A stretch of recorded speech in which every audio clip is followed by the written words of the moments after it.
We just talk entertainment. Share and subscribe.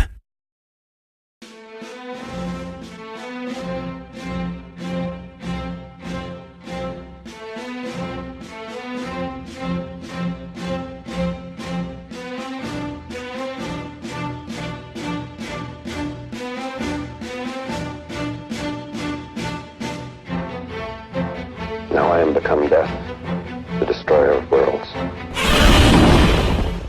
Hey guys, welcome to Entertainment Talk Nation. This is Rob. This video, Godzilla 2014 Day 15! Yes! Yes!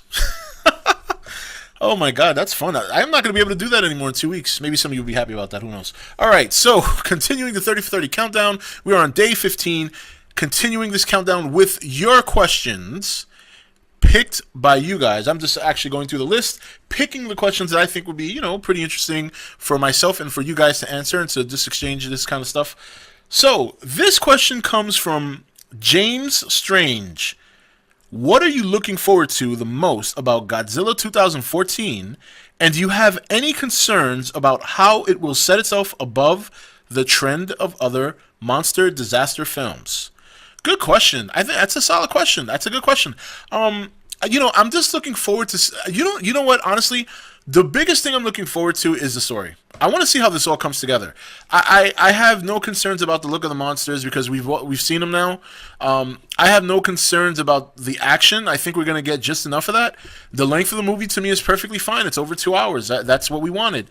So I don't think, in that aspect, I don't have too much concern with the movie. My only concern being some of the unknown. Are there going to be certain things about this movie we may not like? There's still a possibility of that, because you want to know something. As much as we've seen in the trailers, when you look at most of them, I would say, and I'll use the tidal wave as a prime example, the tsunami that happens in Hawaii. That scene has been in almost every trailer. When you really cut down what we've seen, we've probably seen maybe 6 minutes total of the movie in trailers, which is not a whole lot. And considering the movie is 2 hours and 3 minutes, so you're still looking at just under 2 hours worth of movie we have not seen. I mean, when you pan across, when they use the pan across Vegas and you see destruction, we've seen that a dozen times. We've seen Cranston shutting the door on his wife a dozen times. We've seen his wife crying through a peephole a dozen times. We've seen the airport explosion a dozen times, and then later on they added the foot and they added the Muto. We've seen the train get crushed by a Muto a dozen times. I mean, we've seen a lot of what they've shown more than a dozen times. So the concern is, how's it all going to blend together? The story that we know of so far, there's so many different rumors out there. You still got people who are saying that the script leak, which I didn't read, saying that the script leak matches it. There's some people who say it doesn't. There's some people who think that the Godzilla was either created by the nuclear bomb or the nuclear bomb was created to destroy him. I've read so many different theories at this point that it's one of the reasons I stopped speculating a long time ago, because there's enough there to excite you, but there's not enough there to really figure the whole thing out.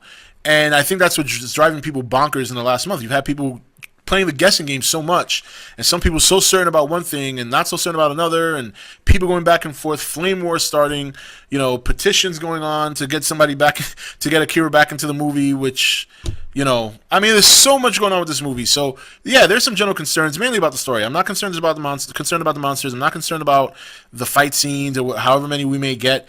I'm actually more concerned than anything about getting the movie spoiled for myself in the last 2 weeks, which is very difficult for me to do doing YouTube, because there's people in the comments who spit shit out all the time.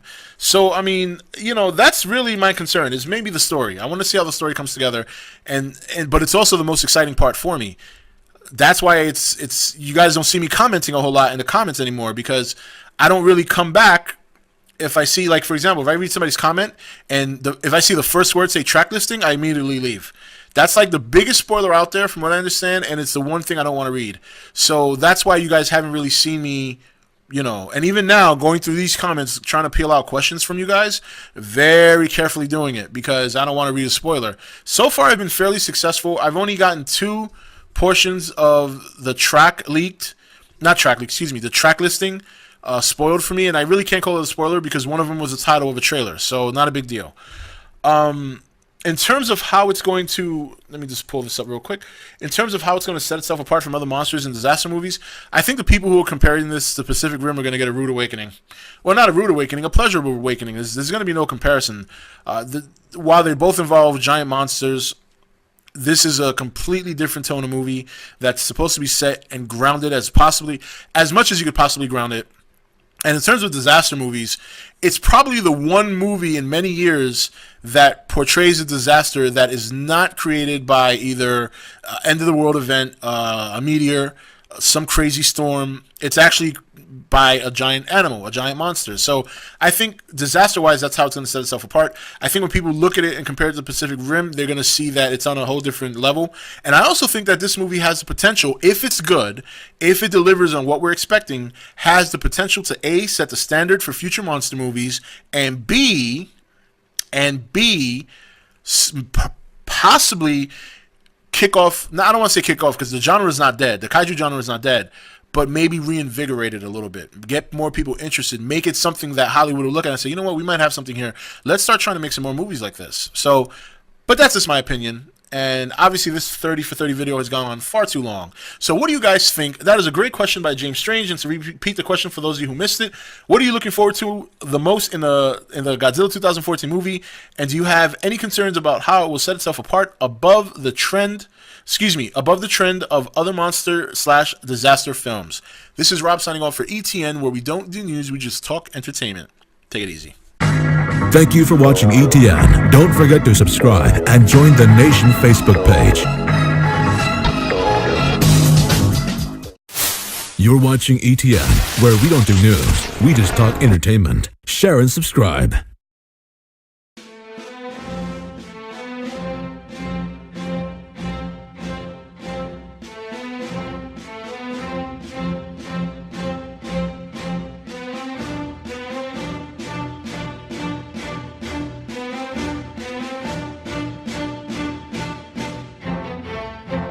Now I am become death, the destroyer of worlds. Hey guys, welcome to Entertainment Talk Nation. This is Rob. This video, Godzilla 2014 Day 15! Yes! Oh my god, that's fun. I'm not going to be able to do that anymore in 2 weeks. Maybe some of you will be happy about that. Who knows? Alright, so continuing the 30 for 30 countdown. We are on day 15. Continuing.